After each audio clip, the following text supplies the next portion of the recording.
মক্কার কাফের সম্প্রদায় মুহাম্মদুর রাসূলুল্লাহ সাল্লাল্লাহু আলাইহি ওয়াসাল্লামকে বলতেছেন, হে মুহাম্মদ, আজ থেকে ঝামেলা সব শেষ।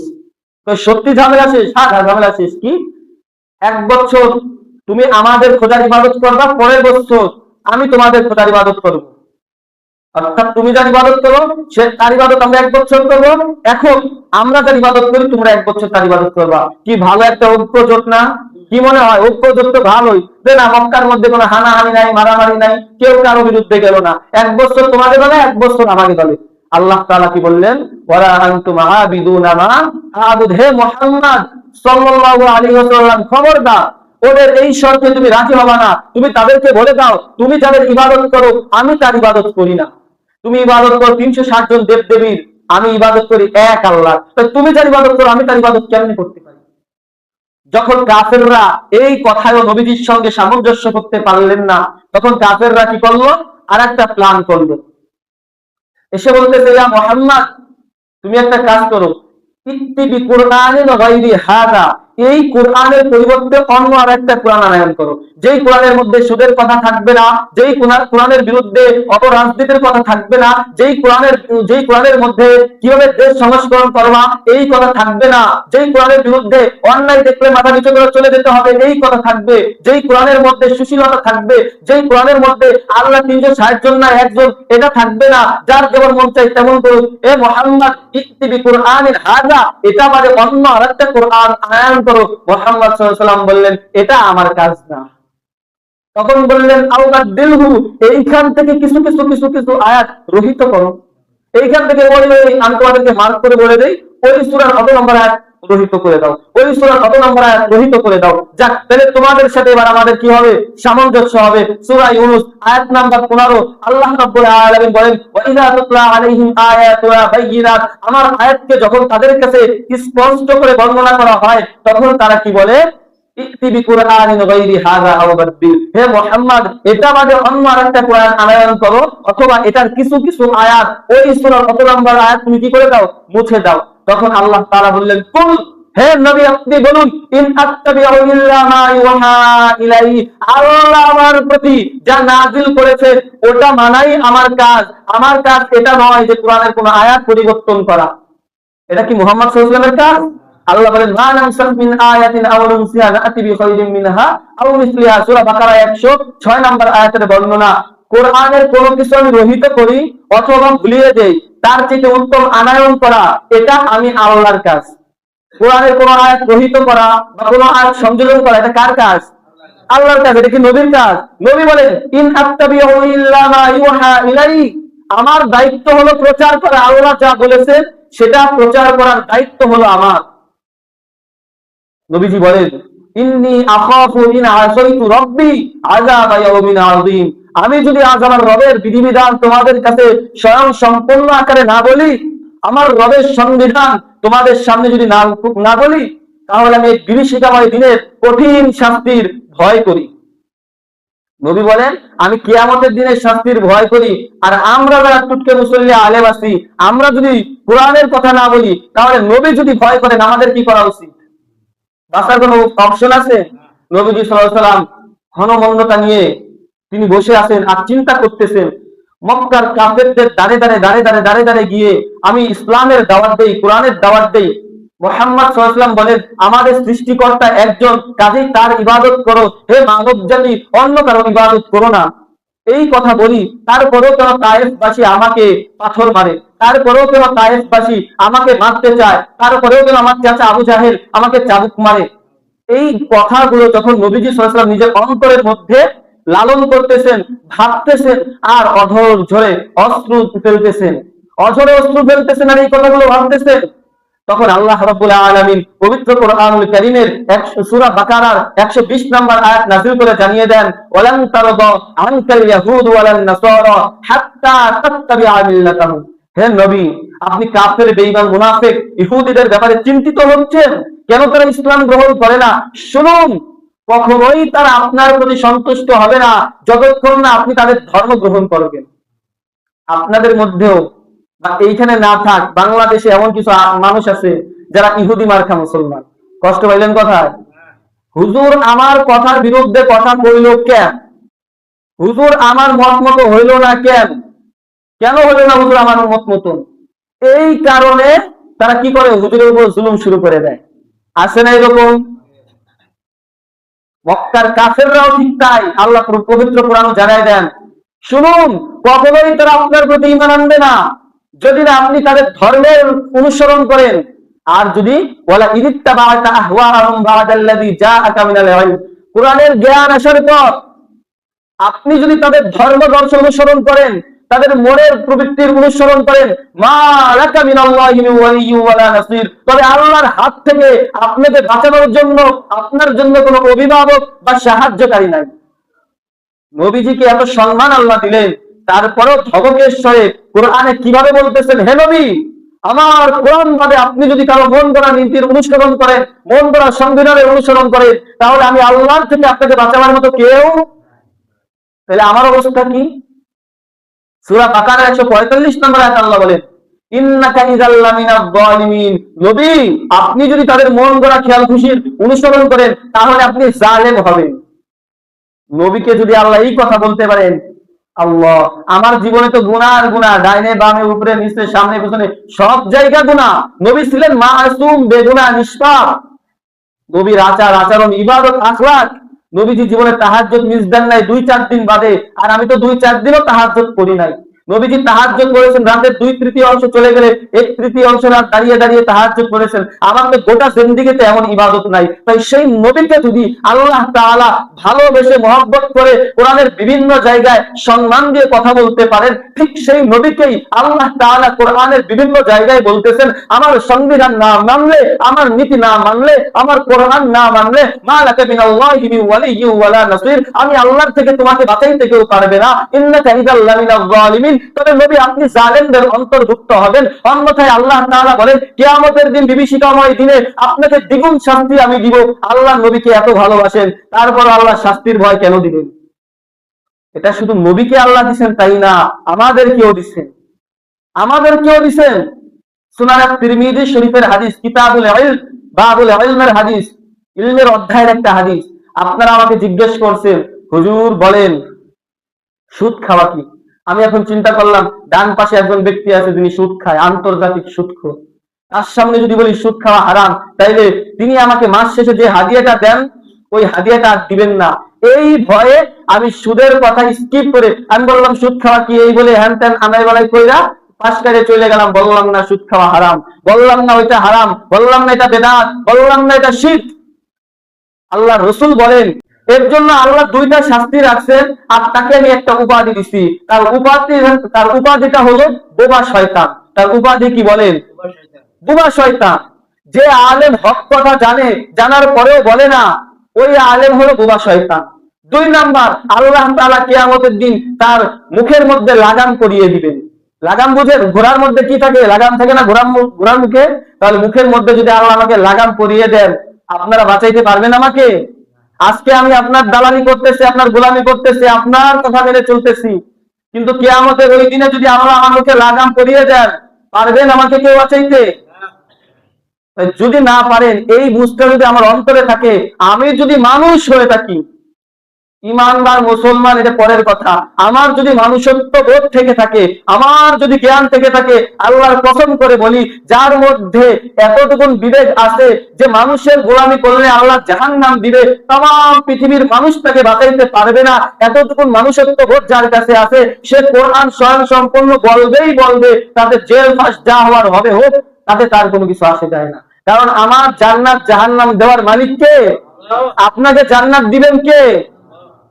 ইমানদারের জন্য মৃত্যু হচ্ছে উপহার স্বরূপ, তুহফাতুল মুমিনিল মাউত। ইমানদারের জন্য মৃত্যু কি বলেন? উপহার। নামাজ পড়তেছেন কার জন্য? আল্লাহকে দেখছেন কেউ? দেখবেন কোথায়? জান্নাতে। কোথায়? আল্লাহকে দেখতে মন চায়নি, কি বলেন? আল্লাহকে দেখতে মন চায়, তো এই দুনিয়ায় থেকে তো আল্লাহকে দেখতে পারবেন না, এই দুনিয়ায় থেকে তো আল্লাহকে দেখতে পারবেন না। আল্লাহকে দেখতে হলে মরতে হবে, জান্নাত পেতে হলে মরতে হবে। তাহলে ইমানদারের জন্য মৃত্যু উপহার। কারণ ইমানদার আল্লাহকে ভয় করে, তাহাজ্জুদ করে, নফল করে, গুনাহ থেকে বেঁচে থাকে, এত কষ্ট করে সুদ থেকে বেঁচে থাকে, ঘুষ থেকে বেঁচে থাকে, হারাম থেকে বেঁচে থাকে। কারণ কি? আল্লাহ, একমাত্র আল্লাহ। জান্নাত দরকার আমার, তাহলে মৃত্যুর আগে জান্নাত পাবেন আপনি? জান্নাতে যেতে হলে আপনার মৃত্যুবরণ করা লাগবে। এজন্য আল্লাহ রসুল বলেন তুহফাতুল মুমিনিল মাউত, ঈমানদারের জন্য মৃত্যু উপহার স্বরূপ। আপনি মরবেন, ঈমানদার জানে আমি যখন মরবো আমি জান্নাত পাবো, কারণ আমি আল্লাহর সন্তুষ্টির জন্য সব করেছি। আর বেঈমান কাফের জানে আমি যখন মরবো তখন আমি জাহান্নামে যাবো, কারণ দুনিয়ায় আল্লাহর জন্য আমি কিছু করতে পারি নাই। একটা কথা বলি, শেষ কথা, আপনার দুনিয়ার সব কাজ আপনি সকালবেলা ফজরের সময় ঘুম থেকে উঠছেন, ফজরের নামাজে আসবেন কার জন্য? আবার যখন ঈশার নামাজ পড়ে ঘুমাইতে যাবেন কার জন্য? যদি আপনার এই দুই সময়ের মধ্যবর্তী যা হবে সকল কিছুই যদি আল্লাহর জন্য হয়ে যায়, আপনি জান্নাতে যাবেন। আর যদি এই দুই সময়ের মধ্যবর্তী সময়ে কোনো কিছু না হয়, আপনি জান্নাতে যাইতে পারবেন না। কারণ যে আল্লাহর রিদওয়ান, আল্লাহর সন্তুষ্টি অনুসরণ করে, আল্লাহ তার হয়ে যান। আমাকে স্মরণ করলে বান্দা তোমাকে স্মরণ করব, আমার শুকরিয়া আদায় করলে আরো বাড়াই দিব। খবরদার না শুকরিয়া আদায় করো না। তো যে কথাগুলো বলতে চাইছিলাম, যে আমরা অনেক সময় মনে করি হুজুররা আমাদের বিরুদ্ধে কথা বলে, আসলে না, মূলত হুজুররা আপনাদের বিরুদ্ধে কথা বলে না। হুজুররা আপনাদের বিরুদ্ধে কথা বলে না। সূরা বাকারার 174 নম্বর আয়াত আল্লাহ বলেন, ইন্নাল্লাযীনা ইয়াকতুমুনা মা আনজালাল্লাহু মিনাল কিতাবি, নিশ্চয়ই যারা আমি আল্লাহর কিতাব থেকে কিছু কিছু কথা গোপন করে, কিছু কিছু কথা গোপন রাখে, আর কি করে, ওয়াস্তারুনা বিহি সামানান কলিলা, সুদখোরের সামনে, আন্তর্জাতিক ঘুষখোরের সামনে, ব্যভিচারিণীর সামনে, ফাসিক ব্যক্তির সামনে এই কথাগুলো গোপন রাখে, বিক্রি করে। তাদেরকে আল্লাহ কি দিবেন? উলাইকা মা ইয়াকুলুনা ফি বুতুনিহিম ইল্লান নার, তাদের পেটের মধ্যে আল্লাহ তাআলা কিয়ামতের দিন আগুন দিবেন, আগুন জ্বালিয়ে দিবেন। চিন্তা করেন, আমার পেটের মধ্যে আগুন জ্বলতেছে, আপনারা কেউ বাঁচাইতে পারবেন? যদি বাঁচাইতে না পারেন, আপনাদের দালালি করে গোলামি করে আমার লাভ কি? ইয়াকুলুনা মা ফি বুতুনিহিম ইল্লান নার ওয়া লা ইউকাল্লিমুহুমুল্লাহ, যে আল্লাহর জন্য কোরআন পড়লাম, কোরআন শিখলাম, হাদিস শিখলাম, আল্লাহ বলেন ওয়া লা ইউকাল্লিমুহুমুল্লাহু ইয়াউমাল কিয়ামা, আমি আল্লাহ তোর সাথে কিয়ামতের দিন কথা বলবো না। এর চাইতে বড় আযাব হইতে পারে? বলেন, আমার সৃষ্টিকর্তা আমার সাথে কিয়ামতের দিন কথা বলবেন না। কাজেই সর্বশেষ কথা একটাই, আপনারা এই হিম্মত করেন, যত আলেম আপনাদের মসজিদে আসবে প্রত্যেক আলেমকে কোরআন বলে দেওয়ার জন্য, কোরআন এবং হাদিস বলার জন্য স্পেস করে দিবে। পারবেন? পারবেন ইনশাআল্লাহ? পারবেন ইনশাআল্লাহ? আল্লাহ তাআলা আপনাদের সবাইকে কোরআন শুনবার এবং তদ অনুযায়ী আমল করার তৌফিক দান করুন। নাসরুম মিনাল্লাহি ওয়া ফাতহুন করিব ওয়া বাশশিরিল মুমিনিন। মহান আল্লাহ তাআলা পবিত্র কোরআনুল কারীমে সূরা মাঈদার 67 নম্বর আয়াতের মধ্যে বলেন, ইয়া আইয়ুহার রাসূল, হে আমার রাসূল, হে আমার সম্মানিত রাসূল, বাল্লিগ, আপনি তাবলীগ করেন, প্রচার করেন, মা উনজিলা ইলাইকা মির রাব্বিক, আপনার রবের পক্ষ থেকে আপনার প্রতি যা নাযিল করা হয়েছে, আপনি সেই কিতাবটি যা নাযিল করা হয়েছে তাই আপনি কি করেন? তাবলীগ করেন। ওয়া ইল্লাম তাফআল ফামা বাল্লাগতা রিসালাতা, আর আপনি যদি তাবলীগ না করেন, আপনি যদি প্রচার না করেন, তাহলে আপনি আপনার রিসালাতের দায়িত্ব পৌঁছায় দিলেন না। ওয়াল্লাহু ইয়াসিমুকা মিনান নাস, মানুষদের উৎপীড়নের ভয় আপনি করবেন না, মানুষদের হাত থেকে আমি আল্লাহই আপনাকে রক্ষা করব। সুবহানাল্লাহ। তার মানে আল্লাহ তাআলা তার নবীকে বলতেছেন, হে নবী, আপনি তাবলীগ করেন, প্রচার করেন, বয়ান করেন, ওয়াজ করেন। কি দিয়ে ওয়াজ করতে বললেন আল্লাহ বলেন তো? কোরআন দিয়ে করতে বললেন। বাল্লিগ মা উনজিলা ইলাইকা মির রাব্বিক, আপনার রব আপনার প্রতি যা নাযিল করেছেন সেই বিধান দিয়ে আপনি কি করেন? সেই গ্রন্থ দিয়ে আপনি তাবলীগ করেন, ওয়াজ করেন, নসিহত করেন। তাহলে কোন আলেম যদি ওয়াজ করতে চায়, কি দিয়ে ওয়াজ করবে বলেন তো? কোরআন দিয়ে। আর এই কোরআন বলতে গেলে এই হাদিস চলে আসবে। প্রত্যেকটা আয়াতের ব্যাখ্যায় হাদিস আছে। প্রত্যেকটা আয়াতের ব্যাখ্যায় কি আছে বলেন? হাদিস আছে। নবীজি কিভাবে এই আয়াতটা উম্মতদেরকে বুঝাইছেন, ওই আয়াতটা নাযিল হওয়ার প্রেক্ষাপটে অনেক মুহাদ্দিসিন ইকরামগণ তারা বিভিন্ন ভাবে, বিভিন্ন ভঙ্গিতে তারা ওই আয়াতের তাফসীর করেছেন রাসূলুল্লাহর হাদিস দ্বারা। তার মানে যদি কোনো আলেমের ওয়াজ করতে হয়, সে ওয়াজ করবে কোরআন দিয়ে। ওয়াজের ব্যাখ্যা যদি করতে হয়, কোরআনের ব্যাখ্যা যদি করতে হয়, করবে কি দিয়ে বলেন? হাদিস দিয়ে। কোরআনের ব্যাখ্যা করবে হাদিস দিয়ে, আর ওয়াজ করবে প্রত্যেকটা আলেম কোরআন দিয়ে। কিন্তু এই কোরআনের ওয়াজ করবার গেলে পাবলিক খায়? পাবলিক তো শুনেই না, বরঞ্চ কি করে? উল্টা যেই জবানে কোরআনের কথা বলা হয়, এই জবানটা বাক রুদ্ধ করার জন্য পাবলিক উঠে পড়ে লেগে পড়ে। অথচ বলেন তো, আমি আপনাদের এইখানে আসছি প্রায় 1.5 বছর, আপনাদের কারো জমি নিয়ে, টাকা পয়সা নিয়ে আমার সাথে আপনাদের কারো কোনো শত্রুতা আছে? হ্যাঁ, কোনো কিছু। তাই আপনাদের বিরুদ্ধে আপনারা যা করেন আমি তো তাও জানি না। এখানে কে সুদের কাজ করেন, কে ঘুষের কাজ করেন, কার বউ বিপর্যয় থাকে, হ্যাঁ, কে ব্যাংকে চাকরি করেন, একে আমি জানি। হয়তো আপনার 2-4 জন যারা গল্প করেন করেন, আর যারা করেন না, কিন্তু আমি কি জানি এগুলো?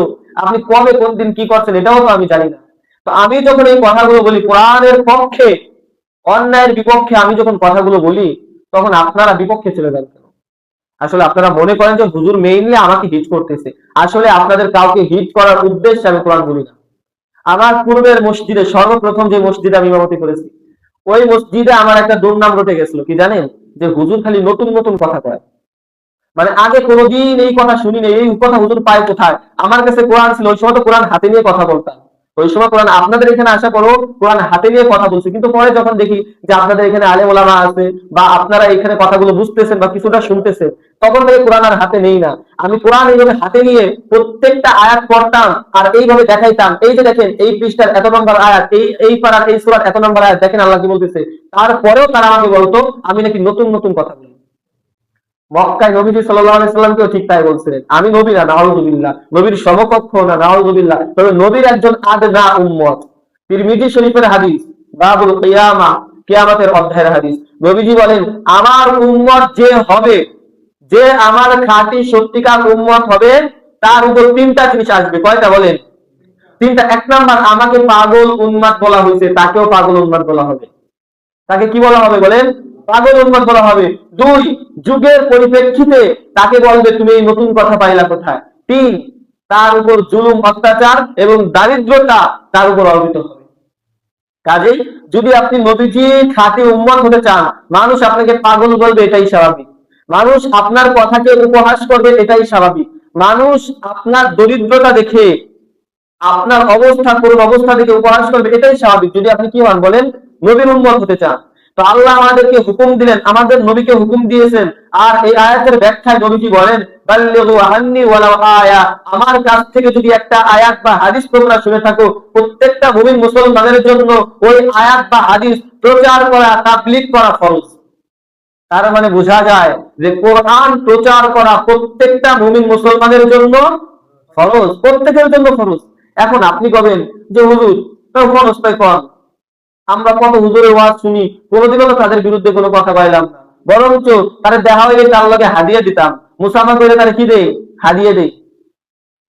কোরআনুল কারীম প্রচার করতে মক্কার কাফেররা বাধা দেয় নাই, এটা কি আপনারা জানেন? কোরআন প্রচার করতে তৎকালীন সময় মক্কার কাফেররা বাধা দেয় নাই। বাধা দিয়েছে কখন জানেন? যখন নিজেদের স্বার্থের উপর চলে গেছে।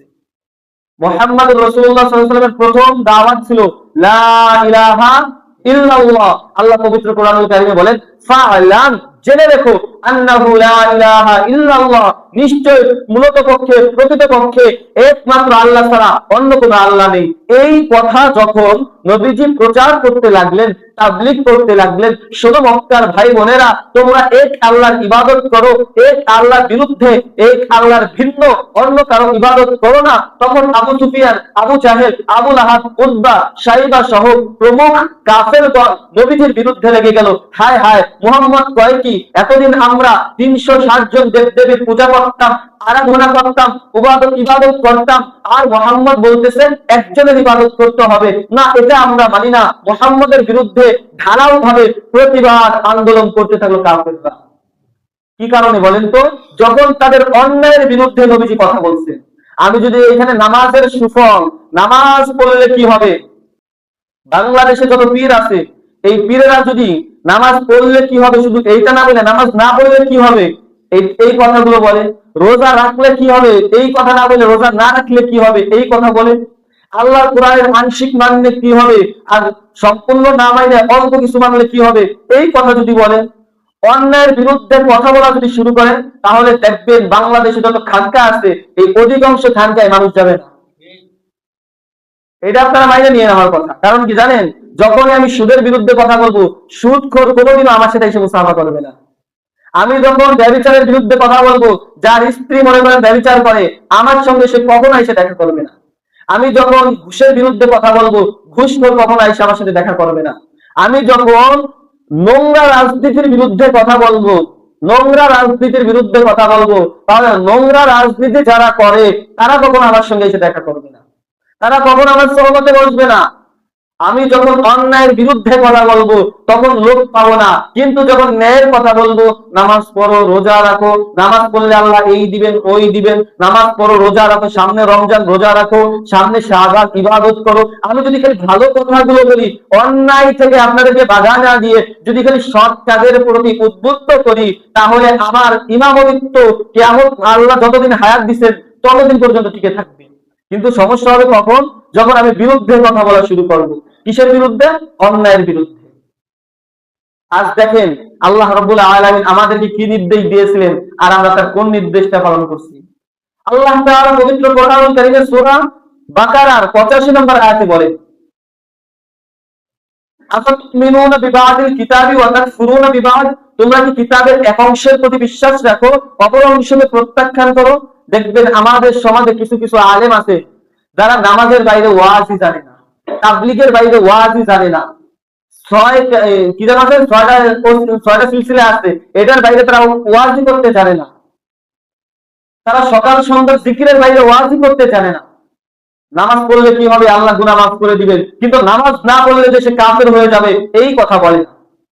নবীজি বলেন, মান সালাতা ওয়াহিদান মুতাআম্মিদান ফাকাদ কাফার, এক ওয়াক্ত নামাজ ইচ্ছাকৃতভাবে অবহেলা করে যদি কোনো ব্যক্তি ছেড়ে দেয় তাহলে সে কাফের হয়ে যায়। এই কথা যখন হুজুর বলবে তখন বেনামাজি সম্প্রদায়েরা আমার দিকে এরকম আর চোখে তাকাবে, কি গতকাল আসর বলি নিয়ে দিয়ে হুজুর আমাকে কাফের করে দিল, অথচ আমি এখানে আসরের কথা উল্লেখ করছি, আমি কি আপনার নাম মেনশন করছি?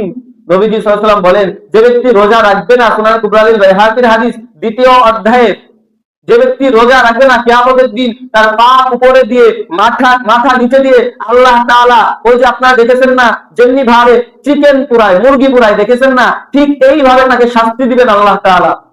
এই কথাগুলো যখন বলবো, হুজুর কি বললেন, গতকালকে রোজা রাখিনি দেখে এই কথা বললেন। ঘুষের বিরুদ্ধে কথা বললে হুজুর আমার বিরুদ্ধে আজকে কথা শুরু করছে, সুদের বিরুদ্ধে কথা বললে হুজুর আজকে আমার বিরুদ্ধে কথা বলছে, অথচ এই নিম্ন শ্রেণীর মন মানসিকতা আপনাকে তৈরি করে দেয় শয়তান। আপনি কেন এটা বলেন যে হুজুর আমার বিরুদ্ধে কথা বলছে? আপনি এটা বলতে পারেন না হুজুর কোরআন থেকে কথা বলছে? আজ আমাদের মধ্যে কোরআনের প্রচার নাই, প্রসার নাই।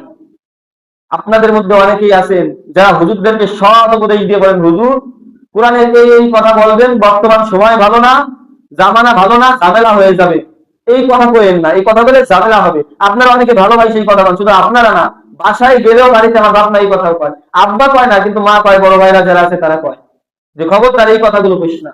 ঠিক সেম কথা মক্কার কাফের সম্প্রদায় মুহাম্মদুর রাসূলুল্লাহ সাল্লাল্লাহু আলাইহি ওয়াসাল্লামকে বলতেছেন, হে মুহাম্মদ আজ থেকে ঝামেলা সব শেষ। তো সত্যি ঝামেলা শেষ? হ্যাঁ ঝামেলা শেষ। কি? 1 বছর তুমি আমাদের খোদার ইবাদত করবা, পরের বছর আমি তোমাদের খোদার ইবাদত করব। অর্থাৎ তুমি যার ইবাদত করো সে তার ইবাদত আমরা 1 বছর করবো, এখন আমরা যার ইবাদত করি তোমরা 1 বছর তার ইবাদত করবা। কি ভালো একটা ঐক্য জোট না? কি মনে হয়? ঐক্য জোট তো ভালোই, যে না মক্কার মধ্যে কোনো হানাহানি নাই, মারামারি নাই, কেউ কারো বিরুদ্ধে গেল না, 1 বছর তোমাকে দলে 1 বছর আমাকে দলে।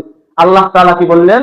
ওয়ালা আনতুম আবিদুনা মা আবুদ, হে মুহাম্মদ সাল্লাল্লাহু আলাইহি ওয়াসাল্লাম খবরদার ওদের এই শর্তে তুমি রাজি হবা না। তুমি তাদেরকে বলে দাও, তুমি যাদের ইবাদত করো আমি তার ইবাদত করি না। তুমি ইবাদত করো 360 জন দেব দেবীর, আমি ইবাদত করি এক আল্লাহ, তো তুমি যার ইবাদত করো আমি তার ইবাদত কেমনে করতে পারি?